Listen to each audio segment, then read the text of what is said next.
Hello student, कैसे हैं आप लोग। मैं प्रियंका आप सभी का सक्सेस मिशन में स्वागत करते हैं। जैसा कि सीटेट का आपका जो है एग्जाम होने वाला है 20 अगस्त को, तो मैंने आपको बोला था कि टेस्ट सीरीज में करवाऊंगी। तो आज जो है ये आपका जो 3 फरवरी को हुआ है 2023 में जो एग्जाम हुआ है उसका पेपर है, ठीक है। और ये आपका पेपर फर्स्ट है जो कि आज सीडीपी का आपका इसमें 30 क्वेश्चन में करवाने वाले हो, ठीक है। तो ये जो ऑनलाइन हुआ है 2023 में आपका 3 फरवरी को ये वाले आपका सवाल है आज। देखिए इसमें जो है आपका दिया हुआ है पहला सवाल जो है, देखिए सीडीपी में जो होता है आपका 30 क्वेश्चन पूछे जाते हैं और 30 क्वेश्चन जो है इस तरीके से होते हैं कि आप चाहेंगे तो 30 में 30 ला सकते हैं, ठीक है। किसी को अच्छे से सीडीपी ना भी मालूम है फिर भी वो लोग 20 तक लेके आ जाते हैं, 18, 20, 15 इतना लेके आ जाते हैं। तो जो पढ़ लेंगे थोड़ा प्रैक्टिस करके जाएंगे तो इतना तय है कि वो लोग आराम से 30 में 30 ला सकते हैं।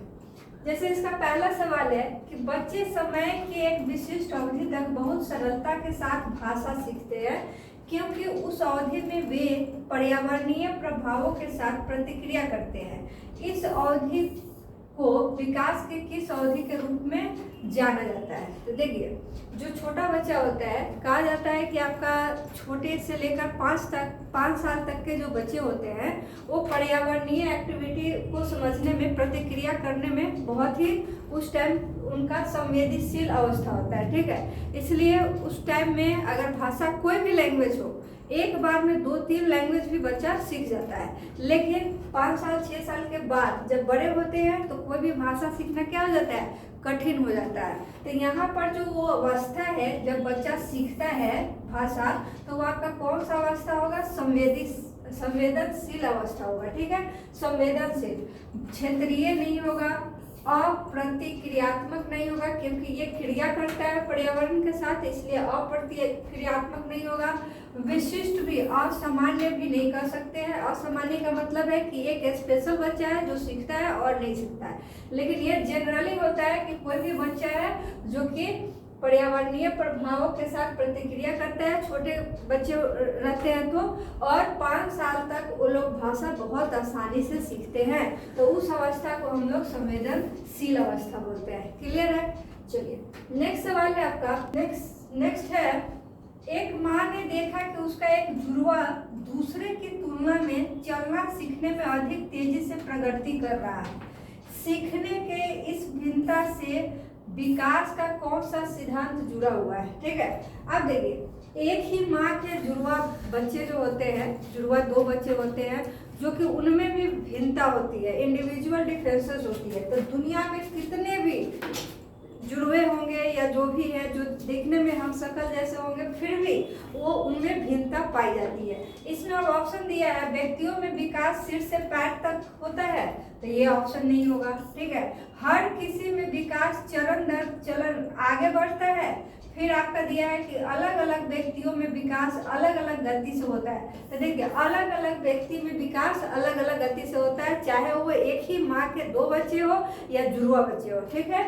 तो ये आपका ऑप्शन कौन सा हो जाएगा, सी हो जाएगा। हर किसी में विकास सामान्य से विशिष्ट की ओर होता है, ये भी आप यहाँ ऑप्शन नहीं देंगे क्योंकि क्वेश्चन आपका कर रहा है जुड़वा बच्चा। तो कहने का मतलब है कि ये दोनों व्यक्तियों में विकास क्या होगा, अलग अलग होगा। चलिए नेक्स्ट सवाल है आपका,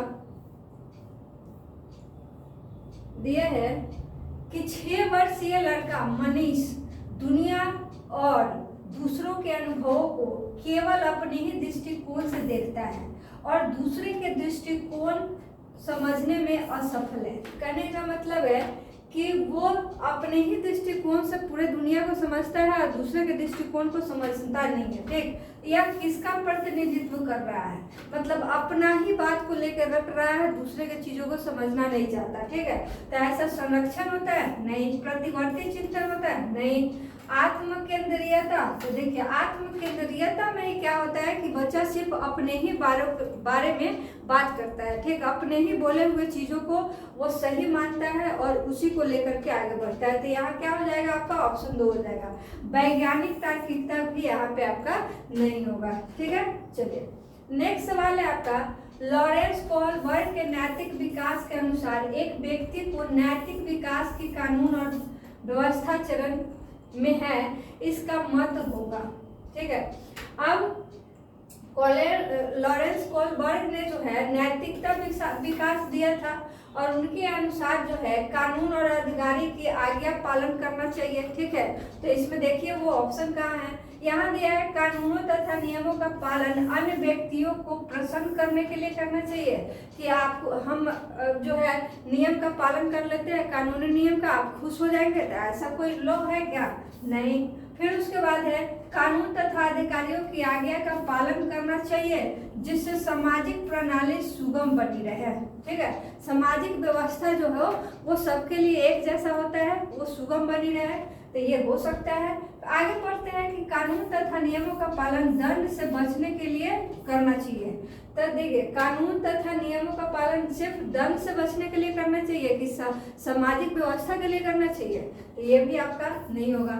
फिर है कि कानून तथा नियमों का पालन तभी करना चाहिए जब वे हमारी आवश्यकताओं की पूर्ति करता है, अपनी जरूरत से अगर उसका यूज करना है तो फिर ये भी नहीं होगा। ठीक है, तो आपका कौन सा ऑप्शन सही हो जाएगा? बी ऑप्शन, मतलब ऑप्शन 2। यह कानून तथा अधिकारियों की आज्ञा का पालन करना चाहिए जिससे सामाजिक प्रणाली क्या हो? सुगम हो। कहने का मतलब इसमें जो भी सामाजिक सिस्टम जो आपका चल रहा है, सोशल सिस्टम, तो उसमें आपको देख के और लोग भी उस चीज को समझे और एक मतलब गलत चीजों को ना अपनाएं। ठीक है, चलिए नेक्स्ट सवाल है आपका, लेव वाइगोत्स्की ने निम्नलिखित में से कौन सा सिद्धांत दिया है? तो लेव वाइगोत्स्की जो है किस चीज का सिद्धांत आपका दिए है, ये आपसे पूछ रखा है। ठीक है, तो देखिए यहाँ अभी आप सवाल कर रहे हैं कि नैतिकता का विकास जो है ये किसने दिया है? तो कोहलबर्ग ने दिया है। ठीक है, यहाँ है वाइगोत्स्की के बारे में, ये व्यक्तित्व विकास का मनोवैज्ञानिक सिद्धांत, ये भी इन्होंने नहीं दिया है। संज्ञानात्मक विकास का सामाजिक और सांस्कृतिक सिद्धांत जो है आपका वाइगोत्स्की ने दिया है। लगाव का विकास सिद्धांत ये इन्होंने नहीं दिया है। क्लियर है, तो ये हो गया संज्ञानात्मकता का विकास जो है इसका सिद्धांत जो दिया है वाइगोत्स्की ने दिया है। क्लियर है, चलिए ये सब तो वीवीआई सवाल सब है, आते ही रहते हैं। देखिए 9वां सवाल है कि एक विद्यार्थी दिए गए प्रश्न को हल करने में चुनौती महसूस कर रहा है। लेव वाइगोत्स्की के अनुसार इस स्थिति में एक अध्यापिका को क्या करना चाहिए? चुनौतीपूर्ण जब सवाल सॉल्व कर रहा है तो अध्यापिका को क्या करनी चाहिए? उसकी मदद करनी चाहिए कि उसको छोड़ देनी चाहिए, क्या करनी चाहिए? तो देखिए ऑप्शन आपका दिया है, विद्यार्थी को अनदेखा कर देना चाहिए। अगर चुनौतीपूर्ण सवाल अगर सॉल्व कर रहा है तो टीचर क्या उसको अनदेखा कर देगा? नहीं, तो गलत हो जाएगा। चलिए विद्यार्थी को अगले कदम हेतु संकेत और इशारे देने चाहिए, तो संकेत और इशारे हो सकते हैं मदद के लिए। उसके बाद है कि सीधे तौर पर सही जवाब बता देना चाहिए। नहीं, चुनौतीपूर्ण सवाल है तो इसमें क्या है कि कुछ एक्टिविटी करने के बाद अगर आप सीखते हैं तो वो आपको याद भी रहता है। ठीक है, तो सीधे तौर पे नहीं बतानी चाहिए।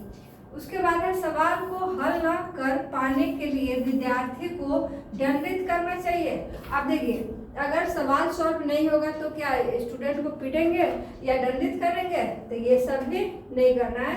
तो क्या होगा, विद्यार्थी को अगले कदम के लिए उन्हें संकेत या इशारे देने चाहिए उसके हेल्प के लिए। ठीक है, चलिए अनदेखा करना निगेटिव वर्ड है।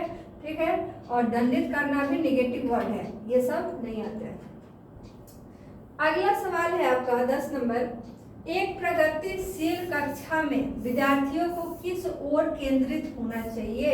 ठीक है, अब प्रगतिशील कक्षा है तो इसमें दिया है अपने सहपाठियों से प्रतिस्पर्धा की ओर, मतलब अपने ही पीर ग्रुप में जो पढ़ रहे हैं साथ में आपके क्लास वर्ग में, तो उन लोगों के प्रतिस्पर्धा की ओर आपको जाना चाहिए। तो देखिए प्रगतिशील शिक्षा में क्या होता है कि सभी चीजें आप क्रिएटिविटी के साथ बहुत अच्छे से सीखते हैं। यहाँ दूसरा ऑप्शन दिया है जितना हो सके उतना कंठस्थीकरण करने का। देखिए कंठस्थीकरण मतलब रटुआ, आपका रटुआ विषय, रटुआ करने का मतलब आपको रट के याद करना है, तो ये कंठस्थ नहीं करना है, याद नहीं करना है, ये निगेटिव वर्ड है, इसको हटा दीजिए।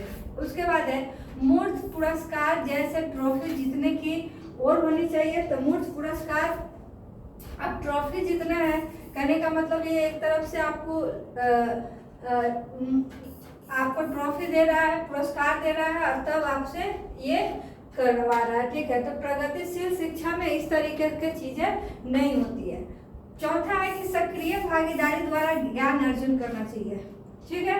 अब देखिए इसमें बोला है कि प्रगतिशील कक्षा में, तो प्रगतिशील कक्षा का मतलब होता है एक्टिविटी करके ज्ञान अर्जित करना, ठीक है। तो इसमें सक्रिय भागीदारी द्वारा ज्ञान अर्जित करना मतलब डेली आप अपनी पढ़ाई लिखाई को एक्टिव करके सीख सकते हैं और ज्ञान अर्जन कर सकते हैं। तो ऑप्शन कौन सा होगा?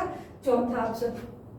चलिए अगला सवाल है आपका 11 नंबर दिया है, हॉवर्ड गार्डनर द्वारा प्रतिपादित बहुबुद्धियों में निम्नलिखित में से कौन सी शामिल नहीं है, ठीक है। तो देखिए हॉवर्ड गार्डन जो है 8 प्रकार के आपके बुद्धि के सिद्धांत में 8 प्रकार के दिए हैं, ठीक है। और 8 प्रकार के बुद्धियों में जो है भाषाई बुद्धि, स्थानिक बुद्धि, संगीत बुद्धि ये सभी है। और कौन नहीं है शामिल? तो कौन नहीं है? तो आपका भावनात्मक बुद्धि जो है नहीं है। इसके अलावे जैसे 3 आपके हो गए भाषाई बुद्धि, स्थानिक बुद्धि, संगीत बुद्धि, उसके बाद और भी होते हैं। जैसे चौथा आपका दिया है शाब्दिक बुद्धि, शाब्दिक बुद्धि हो जाएगा। उसके बाद आपका तार्किक होता है, तार्किक बुद्धि। उसके बाद शारीरिक क्रियात्मक बुद्धि होगा, शारीरिक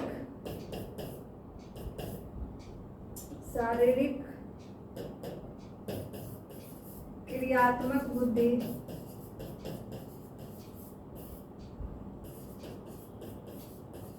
उसके बाद संगीतात्मक तो है ही, अंतः व्यक्ति योग्यता। उसके बाद है आपका प्राकृतिक योग्यता, प्राकृतिक योग्यता बुद्धि, ठीक है। ये 8 टाइप के जो है बुद्धि होते हैं जिसमें से आपका भावनात्मक नहीं कहीं होते हैं। क्लियर है? चलिए नेक्स्ट सवाल है आपका दिया हुआ है, राष्ट्रीय शिक्षा नीति 2020 के अनुसार 5वीं तक के सभी बच्चों को उनकी मातृभाषा में शिक्षा दी जानी चाहिए। अब इसमें एक कारण भी दिया हुआ है और ये स्टेटमेंट था। तो कारण इसका क्या दे रहा है कि छोटे बच्चे अपनी मातृभाषा में सार्थक अवधारणाओं को अधिक तेजी से सीखते और समझते हैं। देखिए ये जो है राष्ट्रीय शिक्षा नीति 2020 के अनुसार 5वीं के सभी बच्चों को उनकी मातृभाषा में शिक्षा देनी चाहिए। तो ये बात बिल्कुल सही है। और ये जो दिया है कि छोटे बच्चे जो है मातृभाषा में कोई भी चीज़ बहुत आसानी से समझते हैं, तो ये भी बिल्कुल सही है। इसका मतलब स्टेटमेंट ये जो है अभी कथन ए सही है और कारण भी आपका आर दोनों सही है। और ये जो कारण जो दिया गया है ये ए का सही व्याख्या भी कर रहा है। तो ये ऑप्शन किस में मिलेगा? तो ए और बी दोनों सही है और आर जो है ए की सही व्याख्या करता है। तो ऑप्शन कौन सा हो जाएगा आपका? ए ऑप्शन हो जाएगा। देखिए छोटा बच्चा जो होता है मातृभाषा में बहुत चीजें जानता है और स्कूल जाने से पहले वो अपनी मातृभाषा जो है स्कूल लेके जाता है, ठीक है। तो मातृभाषा में जैसे कहा गया है कि मातृभाषा में अगर उसको सिखाया जाए तो वो जो है बहुत ही आसानी से कोई भी चीजें सीख लेता है, ठीक है। तो ऑप्शन इसका एक हो जाएगा। चलिए अगला सवाल है आपका,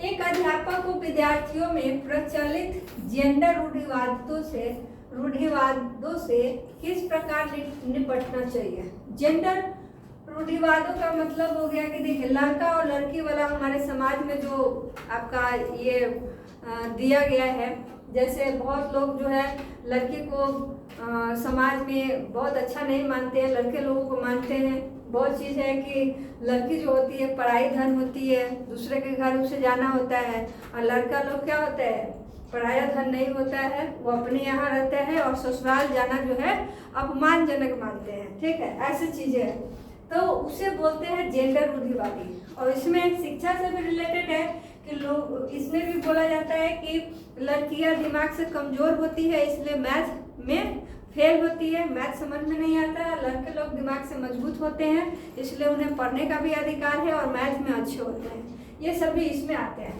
तो देखिए अब ऑप्शन क्या है, कहता है विद्यार्थियों में जेंडर विशिष्ट भूमिकाओं को बढ़ावा देना चाहिए। देखिए बढ़ावा देंगे तो कुरीति और बढ़ेगी, तो ये ऑप्शन नहीं होगा। वास्तविक जीवन से संबंधित ऐसे उदाहरण प्रस्तुत करने चाहिए जो रूढ़िवादियों को चुनौती दे।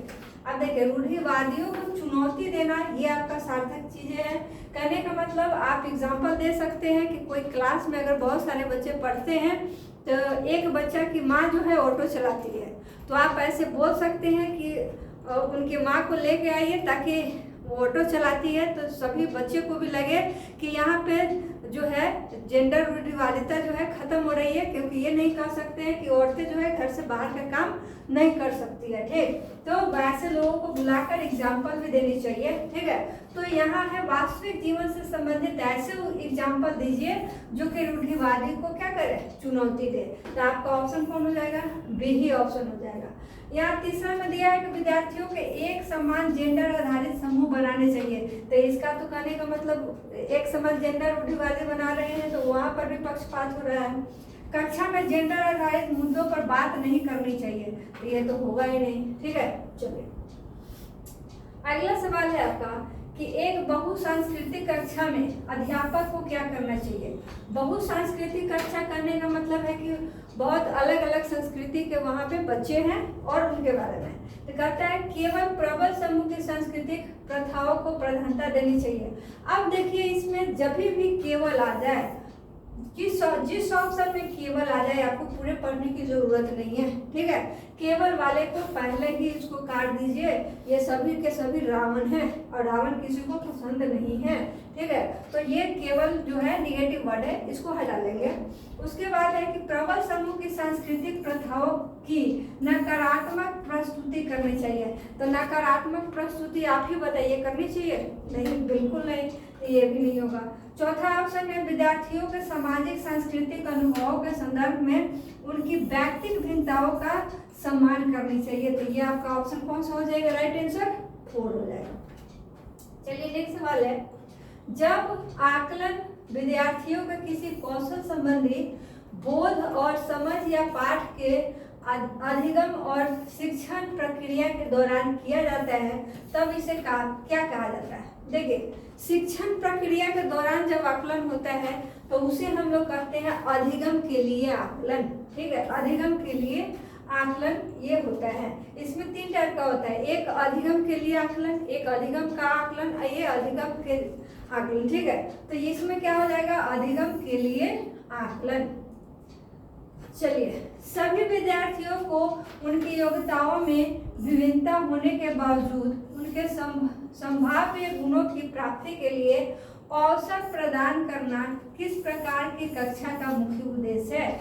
मतलब सभी विद्यार्थियों को जो है अवसर मिलनी चाहिए हर एक चीज के लिए। ठीक है, तो ये किस में आ जाएगा, सभी को अगर लेके आप काम कर रहे हैं तो ये समावेशी शिक्षा में होता है। ठीक है, समावेशी शिक्षा में ही सभी टाइप के स्टूडेंट को समान, इक्वल और अवसर मिलता है। ठीक है, चलिए अगला सवाल है आपका 17 नंबर, कहता है वंचित पृष्ठभूमि के बच्चे को संबोधित करने के लिए एक शिक्षक को करने चाहिए। वंचित पृष्ठभूमि मतलब ऐसे बच्चे जो वंचित रह गए हैं किसी चीज से, ठीक है, तो शिक्षा से, तो उस शिक्षक को क्या करनी चाहिए, उन्हें अत्यधिक लिखित कार्य देनी चाहिए, ज्यादा से ज्यादा उसको होमवर्क देनी चाहिए लिखित राइटिंग में, नहीं। ठीक है, वंचित बच्चे होते हैं जो कि पढ़ने लिखने में थोड़े पीछे होते हैं। ठीक है, तब उनके लिए टीचर अब क्या करेंगे, उनको इतना सारा लिखित काम दे देंगे कि उनका बर्डन बढ़ जाएगा, तो वैसे में उसको पढ़ाई से क्या हो जाएगा, इंटरेस्ट खत्म हो जाएगा। तो ये ऑप्शन नहीं होगा।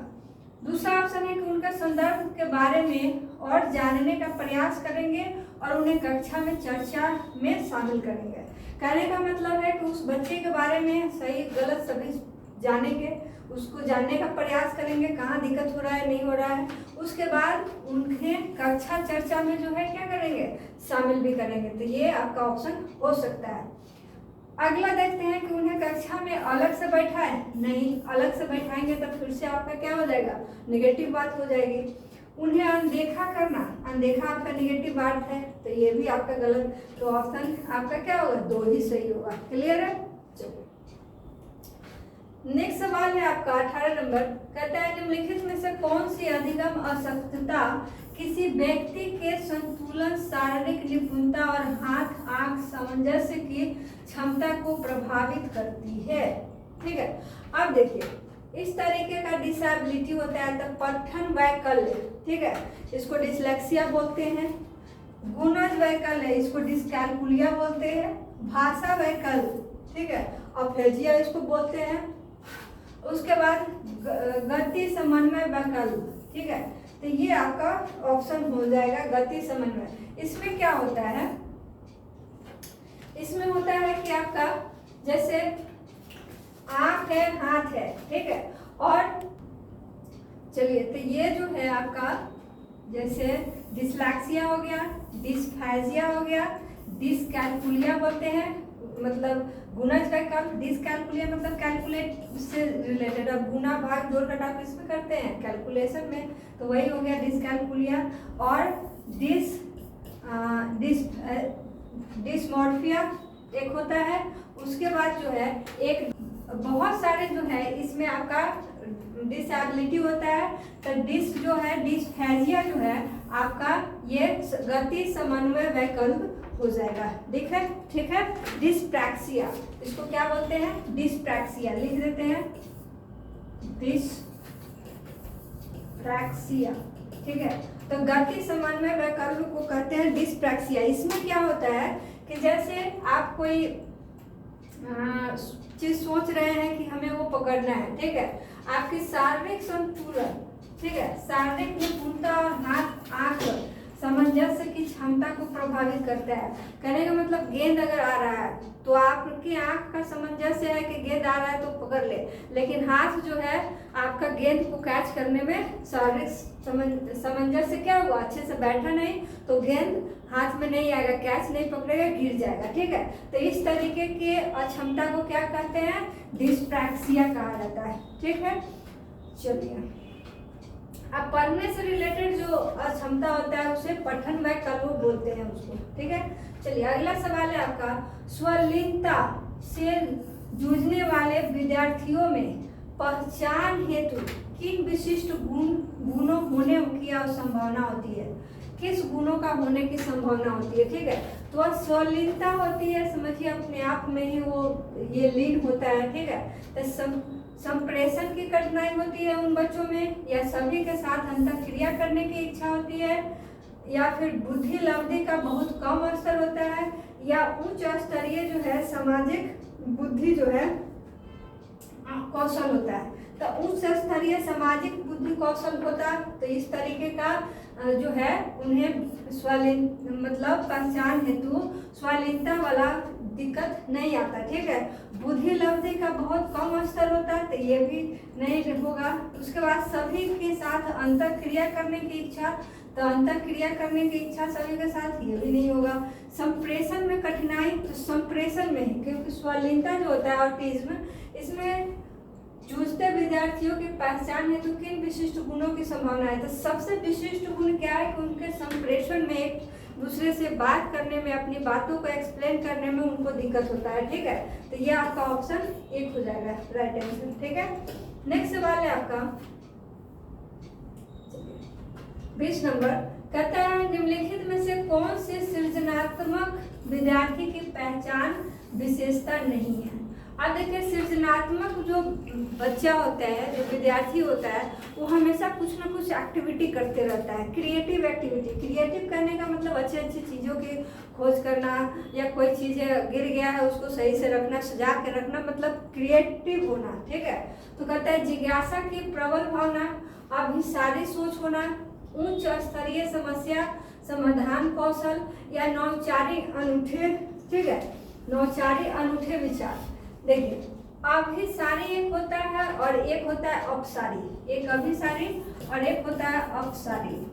ठीक है, तो अपसारी में चीजें क्या होती है, बाहर की तरफ, अभिसारी में एक चीजें एक ही पॉइंट पर मतलब केंद्रित होता है, तो अभिसारी वाले होगा। ठीक है, तो इसमें है कि सृजनात्मकता के विद्यार्थी की पहचान विशेषता नहीं है, अभिसारी। अब जिज्ञासा में प्रबल भावना होगा, तो सही बात है कि जिज्ञासा ज्यादा होगा तो हर एक चीजों को जानने की इच्छा बच्चे में होगा कि हमें ये भी जानना है, वो भी जानना है, मैथ भी पढ़ना है, हिंदी भी पढ़ना है, जीके जीएस भी पढ़ना है। ठीक है, ये हो गया जिज्ञासा।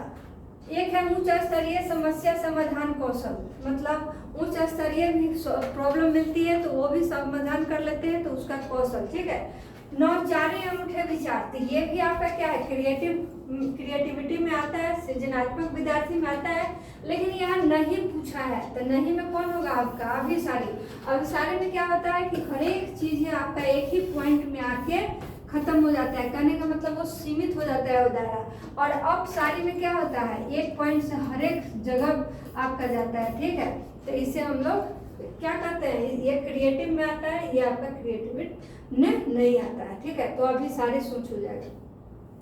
चलिए अगला सवाल है, केंद्रीय शिक्षा नीति 2020 जो है सुझाती है कि शिक्षा, अब 2020 में जो है आपका नई जो शिक्षा आई है शिक्षा नीति, वो क्या हम लोगों को सुझाती है। तो यहाँ कह रहा है कि पाठ्य पुस्तक के विषय वस्तु तक सीमित होने के लिए, मतलब जो आपका सिलेबस है उतना ही तक सीमित हो जाइए, तो सीमित वर्ड जो है इसमें निगेटिव है। ठीक है, चलिए तथ्यों के कंठस्थीकरण पर, तो देखिए कंठस्थीकरण का कहने का मतलब रट्टा मारना, तो ये भी आपका निगेटिव है। विद्यार्थियों के बीच प्रतिस्पर्धा बढ़ाने की ओर उन्मुख होनी चाहिए। अगला है समालोचनात्मक चिंतन के विकास को केंद्रित होना चाहिए, तो इसमें आप कौन सा दे सकते हैं, देखिए समालोचनात्मक चिंतन, तो चिंतन वगैरह करना, लॉजिक वगैरह करना, ये सभी क्या होता है, पॉजिटिव होता है। ठीक है, विद्यार्थियों के बीच प्रतिस्पर्धा बढ़ाना, उसी के लिए ये करना, तो ये आपका न्यू एजुकेशन पॉलिसी का विशेषता नहीं है। आपका कौन सा हो जाएगा, ऑप्शन नंबर 4। ठीक है, नेक्स्ट सवाल है आपका दिया है कि एक कक्षा में विद्यार्थियों के चयनित अधिगम कौशलों शैलियों में व्यक्तिगत अंतरों को अध्यापिका द्वारा किस प्रकार संबोधित किया जाना चाहिए। तो यहाँ दिया हुआ है 4 ऑप्शन, जिसमें अध्यापन अधिगम प्रतिक्रिया में बाधा के रूप में, तो बाधा यहाँ तो निगेटिव वर्ड आ रहा है। उसके बाद है नकारात्मक पुनर्बलन द्वारा मिटाए जाने चाहिए। उसके बाद है संज्ञानात्मक असामान्यता के परिणाम के रूप में देखना चाहिए। और अगला आपका दिया हुआ है कि उनकी मान्यता रखते हुए बाल केंद्रित शिक्षा शास्त्र को अपनाना चाहिए ताकि उनकी व्यक्तिगत आवश्यकता पूरी हो। अब देखिए इसमें जो है आपको यहाँ पे ये बाधा के रूप में है, तो कभी भी आप कोई चीजें नया करते हैं, कोई नया पॉलिसी लाते हैं, तो बाधा के लिए लाते हैं कि बाधा खत्म करने के लिए, तो ये आपका नहीं होगा। नकारात्मक पुनर्बलन द्वारा मिटाना चाहिए, तो ये भी आपका गलत हो जाएगा। संज्ञानात्मक असमानता दिया है, तो असमानता भी यहाँ नहीं होना चाहिए। ठीक है, उसके बाद एक ही ऑप्शन बचता है, तो यही सही होगा। और वैसे भी इसमें लिखा हुआ है कि बाल केंद्रित शिक्षा शास्त्र को अपनाना चाहिए। बाल केंद्रित शिक्षा करने का मतलब है कि बच्चे के अकॉर्डिंग पढ़ाना चाहिए। बच्चे के अकॉर्डिंग करने का मतलब है ऐसा नहीं कि बच्चा दिन भर कहे कि खेलना ही है तो खेलते रहना है, ऐसा नहीं। बच्चे के मानसिक स्तर को भी समझना है, बच्चे के कार्यात्मक चीज़ों को भी समझना है, और तब उसके इच्छा के अनुसार उसको पढ़ाना चाहिए। ठीक है, तो वो होता है बाल केंद्रित शिक्षा, जिसमें बच्चे को ज़्यादा लाभ मिलता है। ठीक है, तो बच्चे के लाभ के लिए हम लोग शिक्षा देते हैं, इसलिए बाल केंद्रित शिक्षा आपका यहाँ से हो जाएगा। चलिए अगला सवाल है, एक प्रगतिशील कक्षा अध्यापकों को डैश के रूप में तथा शिक्षार्थियों को डैश के रूप में जो है अपेक्षित करती है। तो ज्ञान का प्रदाता, ज्ञान का निष्क्रिय, तो देखिए निष्क्रिय यहाँ निगेटिव आ गया है, इसको काट दीजिए। कहता है जानकारी का प्रभुत्वधारी स्रोत और अधीनस्थ प्रतिभागी, तो ये भी आपका नहीं होगा। सुसाधक ज्ञान के सृजन, तो सृजन में सक्रिय, ये आपका पॉजिटिव वर्ड है। अगला दिया है तानाशाह, तो ये तो होना नहीं चाहिए, तो कौन हो जाएगा आपका, ऑप्शन नंबर 3 हो जाएगा। चलिए अगला सवाल है, रेयान ने कुछ दिन पहले ही जाना है कि अंग्रेजी के किसी शब्द के पीछे ईडी लगाने से उस शब्द का रूप जो है वर्तमान से भूतकाल में बदल जाता है। इस जानकारी को पाने के बाद रेयान हर शब्द का भूतकाल रूप दर्शाने के लिए यह तरीका अपना रहा है। बच्चों द्वारा किसी नियम को हर दशा में रूपित करने का यह रुझान जो है उनकी अपनी सोच की डैश की प्रवृत्ति को दर्शाता है। तो किस तरीके की प्रवृत्ति को दर्शाता है? कमतर आंकने की, या अति नियमित, या द्विभाषिक, या प्रतिबंधित। किस तरीके का प्रकृति को दर्शाएगा? तो देखिए, कमतर आंकड़े तो होगा नहीं, प्रतिबंधित भी नहीं होगा क्योंकि वो तो आपका प्रतिबंधित कर दिया, फिर द्विभाषिक भी नहीं है, अति नियमित हो जाएगा। ठीक है, अति नियमित है क्योंकि जैसा वो कहा गया उसी तरीके से हर एक चीज को में ईडी लगा के वो मतलब वर्तमान से भूतकाल में जा रहा है, तो ये अति नियमित हो जाएगा। चलिए अगला है आपका ब्रेन स्टॉर्मिंग को एक तकनीक के रूप में बच्चों में डैश विकसित करने के उपयोग में किया जाता है। ठीक है, तो ब्रेन स्टॉर्मिंग जो है आपका ये किस तरीके का सोच है? तो इसको हम लोग बोलते हैं अपसारी सोच। कहने का मतलब विचारावेश, कोई एक पॉइंट से बच्चा हर एक दिशा में सोच सकता है, तो इस तरीके की सोच को हम लोग क्या करते हैं? अपसारी सोच करते हैं। एक ही जगह संकुचित हो जाना सोच, ठीक है, तो उसे कहते हैं अभिसारी। ठीक है, तो यहाँ अभिसारी नहीं होगा, अपसारी होगा। ठीक है, अब वैसे भी एग्जाम में अगर आपका आ जाए ये सवाल तो अपसारी देना है क्योंकि वहाँ पॉजिटिव में आपको देखना होता है और पॉजिटिव में अपसारी होता है, अभिसारी में। ठीक, और सवाल एक बार गौर से देखेंगे वो एक जगह चीजों को केंद्रित कर रहा है या सभी दिशाओं में जो है ये कर रहा है। चलिए अगला जो है, अगला सवाल है, कहते हैं रचनावादी कक्षा में एक शिक्षक की सबसे महत्वपूर्ण भूमिका क्या है? अब रचनावादी कक्षा है उसमें शिक्षक की सबसे महत्वपूर्ण भूमिका क्या होनी चाहिए? देखिए लिखा है सभी बच्चों को मानक निर्देश देना चाहिए, मतलब एक डायरेक्शन दे दिए उसको पूरा कर रहा है। कहता है सुनिश्चित करना कि प्रत्येक बच्चा अपनी क्षमता को सर्वोत्तम रूप से प्रकट करे। तो देखिए यही आपका होगा क्योंकि हर एक बच्चा का अपना क्षमता अलग अलग होता है और जिसकी जो क्षमता है उसमें वो अपना सबसे ज़्यादा एफर्ट लगाए, ये सुनिश्चित करना वहाँ पॉजिटिव चीज़ है। और सभी बच्चों में समान गति से आगे बढ़ने की अपेक्षा करनी चाहिए? नहीं, एक ही क्लास में सभी बच्चे एक ही स्पीड से आगे नहीं बढ़ सकते हैं। ठीक है, तो ये आपका नहीं होगा। उसके बाद है बच्चे की विविध आवश्यकताओं की प्राप्ति उदासीन रखना, तो ये भी नहीं होगा। ठीक है, ऑप्शन आपका इसका भी हो जाएगा। चलिए नेक्स्ट सवाल है कि निम्नलिखित में से कौन सा समस्या समाधान की पद्धति का पहला चरण है? देखिए समस्या समाधान की पद्धति का, तो समस्या समाधान पहले आपके पास समस्या आएगा तो क्या करेंगे? पहले समस्या की पहचान करते हैं, तो ये आपका पहला चरण कौन हो जाएगा? समस्या की पहचान करना। उसके बाद जो है उसका विश्लेषण करना। ठीक है, फिर वर्णन करना। इसके आपके 7 चरण होते हैं। पहले पहचान करना, फिर वर्णन करना, फिर पहचान करना, फिर विश्लेषण करना, फिर वर्णन करना, फिर परिभाषित करना। ठीक है, फिर इस तरीके से परिकल्पना करना, ये सभी आता है। जैसे 7 इसके चरण होते हैं। ठीक है, चलिए 7 चरण आपको दिमाग में रखने की जरूरत नहीं है, ये ज्यादा से ज्यादा आपका यही पूछा जाता है, पहला चरण। ठीक है, तो समस्या की पहचान करते हैं पहला चरण में। प्राथमिक विद्यालय में छात्रों को प्रेरित करने के लिए शिक्षक को क्या रणनीति अपनानी चाहिए? मतलब मोटिवेट करने के लिए क्या रणनीति होनी चाहिए? तो कहता है व्यक्तिगत छात्रों के बीच अंकों के लिए प्रतिस्पर्धा को प्रोत्साहित करना। अगला है कि प्रत्येक गतिविधि के लिए प्रेरक कारकों के रूप में प्रोत्साहन, पुरस्कार और दंड का उपयोग करें। दंड तो होना नहीं चाहिए। ठीक है, उसके बाद है पूरी कक्षा के लिए मानक लक्ष्य निर्धारित करें और उन लक्ष्यों की उपलब्धि का आकलन करने के लिए कठोर मापदंड जो है अपनाने चाहिए। तो ये भी आपका नहीं होगा। ठीक है, कठोर मापदंड नहीं होना चाहिए, यहाँ पर भी नहीं होना चाहिए। अंकों के लिए प्रतिस्पर्धा, ये भी नहीं होना चाहिए, ठीक है, क्योंकि सिर्फ अंक पाना ही हमारे पढ़ाई का लक्ष्य नहीं होता है। शिक्षा का लक्ष्य होता है कि आप शिक्षित हो और अपने समाज के हर एक चीज़ों में, क्रियात्मक चीज़ों में आप भागीदारी कर सके, अपने आप को हर एक जगह रिप्रेजेंट कर सके अच्छे से, व्यवहार से या नीति से, हर एक चीज़ों से, तो उसे हम लोग कहते हैं प्रगतिशील होना, ठीक है। तो यह शिक्षा कहते हैं। चलिए, बच्चों को उनकी रुचि के अनुसार लक्ष्य निर्धारित करने में सहायता करें और उसी दिशा में कार्य करने में समर्थन करें। तो ये आपका ऑप्शन नंबर 4 हो जाएगा। चलिए, 29 नंबर सवाल है आपका। यहाँ अभिकथन दिया है और कारण भी है। देखिए, अभिकथन है कि संज्ञानात्मक विकास के साथ विद्यालयों को विद्यार्थी की भावनात्मक खुशहाली सुनिश्चित करनी चाहिए, ठीक है। और उसके बाद दिया है कारण में कि किसी समस्या या प्रश्न को हल करते समय विचारों का मौखिककरण समस्या समाधान कौशल में बाधा डालता है, ठीक है। अब ये भी अपने जगह पे सही है, ये भी अपने जगह पे सही है। कहने का मतलब दोनों सही है, तो दोनों सही, पहला ऑप्शन और दूसरा ऑप्शन।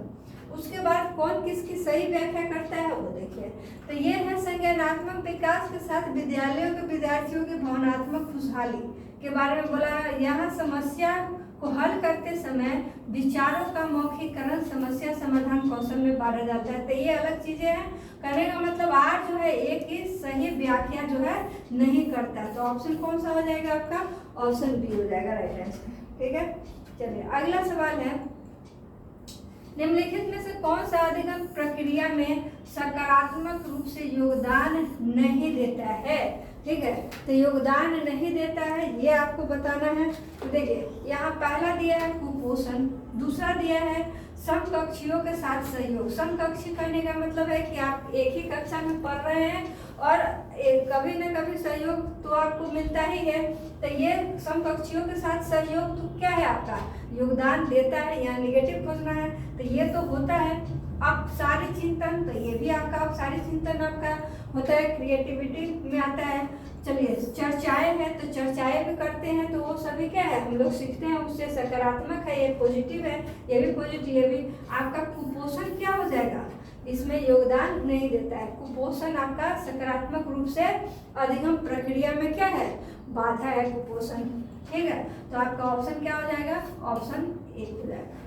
अब देखिए, ये था आपका सीडीपी का 30 सवाल जो हमने कराया है, और इसमें आप देखे होंगे कि ये जो अभिसारी अपसारी है, ये आपका पूरे 30 क्वेश्चन में लगभग 3-4 जगह ही आया है। तो ये पॉइंट बहुत ही आपके लिए इम्पोर्टेंट है, हर एक सेट में आपका रहेगा। ऐसे तो जितने भी सेट चलेंगे आपको आइडिया लग जाएगा कि कौन सा टॉपिक अच्छे से करके जाना है, ठीक है।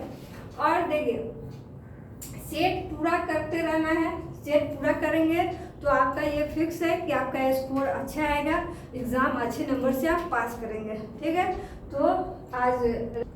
तो अगला जो होगा सेट, उसमें आपका इंग्लिश और हिंदी में दोनों सवाल रहेंगे, ठीक है। और जो भी स्टूडेंट हमारे चैनल पर नए हैं, हमारे चैनल को सब्सक्राइब कर लीजिए और ज़्यादा से ज़्यादा अपने दोस्तों में भी शेयर करिए, ठीक है। और फिर मिलते हैं अगले क्लास में।